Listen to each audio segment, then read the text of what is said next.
সেই গল্পটা যদি একটু বলতেন আমাদের, আসলে প্রথম মোসাদ্দেককে কিভাবে পেলেন?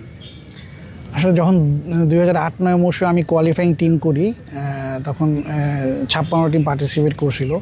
তো তৎকালীন এখনও আছে ওই জাকির ভাই, আমাদের পেস বলার জাকির, আমাদের ন্যাশনাল টিমের খেলতো, ময়মনসিংহের ডিভিশনের কোচ জাকির ভাই, সাইফুল ভাই, ওনাদের কাছে আমি প্লেয়ার চেয়েছিলাম। তখন ওনারা আমাকে আসলে রেফার করছিল মোসাদ্দেক সৈকতের ব্যাপারে। তারপরে ও তখন এজ লেভেলেও হয়তো সম্ভবত 14 বা 16 ক্যাম্পেও ছিল, বিকেএসপিতেও ক্যাম্প হইতো।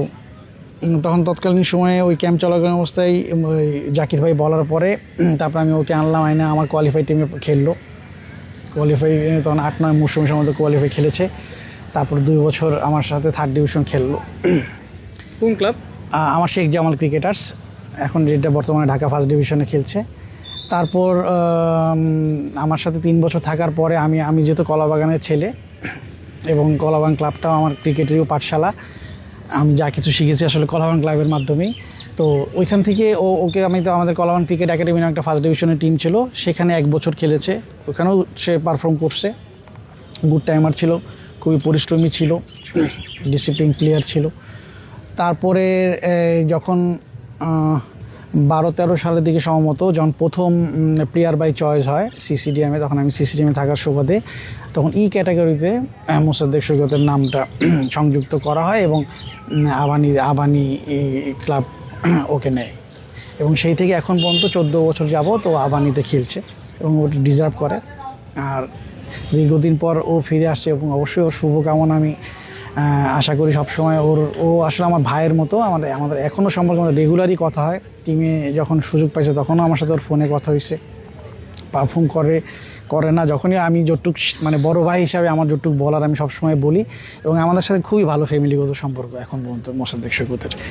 সৈকত আসলে খুব অল্প বয়সে বাবাকে হারিয়েছেন। তার বাবার কিন্তু আসলে অনেক বড় একটা ইচ্ছা ছিল ছেলেকে ক্রিকেটার বানাবেন, জাতীয় দলে খেলবে। আসলে এখন সেই বাবা নেই, মোসাদ্দেক সৈকত নিজে ক্রিকেটার হয়েছেন, ছোট 2 ভাই তাকেও ক্রিকেটার বানিয়েছেন। সেই 2 ভাইও কিন্তু আপনার হাত ধরেই বলতে গেলে হচ্ছে ঢাকায় ক্রিকেট খেলছে। সো আসলে এটা কত বড় প্রাপ্তি মনে হয়। আর যে কথাটা আপনি বলছিলেন যে সেই 2012 সাল সি ক্যাটাগরি থেকে আবাহনীতে মোসাদ্দেকের আসা, এরপর 14 বছর কেটে গেছে, মোসাদ্দেক কিন্তু আবাহনী ছাড়ে নাই।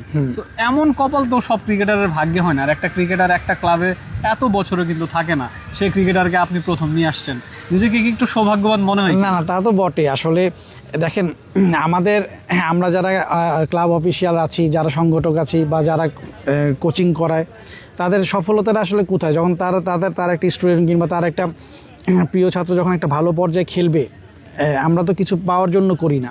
কিন্তু এটা যে এই যে বলতে পারতেছে, আপনি আমাকে জিজ্ঞেস করতেছেন, আমি অবশ্যই নিজেকে গর্বিত মনে করছি যে ওর মতো একজন প্লেয়ার আমার টিমে 3 বছর খেলে গেছে এবং ও যখন প্রথম জাতীয় দলের সুযোগ পায় তখনও আমি আমার ক্লাবে আমার সব প্লেয়ারদের ডেকে আমি কিন্তু মিলাদ পড়াইছি, দোয়া করে তারপরে আমি ওকে ও ন্যাশনাল টিমে যাওয়ার আগে প্রথম।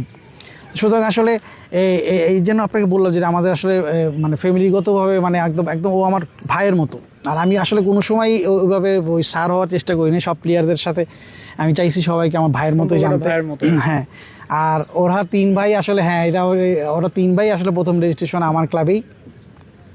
এই 1 পা 2 পা করে গেছে। আশা করি আমি এখন ওর বাকি সময়টা যেন, ওর বাবার অনেক স্বপ্ন ছিল এই বিকেএসপিতে যেন ও ভর্তি হতে পারে, যাকে আনফর্চুনেটলি ও পারেনি, বাট ওর ছোট 2 ভাই বিকেএসপিতে পড়েছে, তারপরে ও ন্যাশনাল টিমে খেলতেছে। অবশ্যই বাবা বেঁচে থাকলে তিনি অবশ্যই অনেক গর্বিত হতো।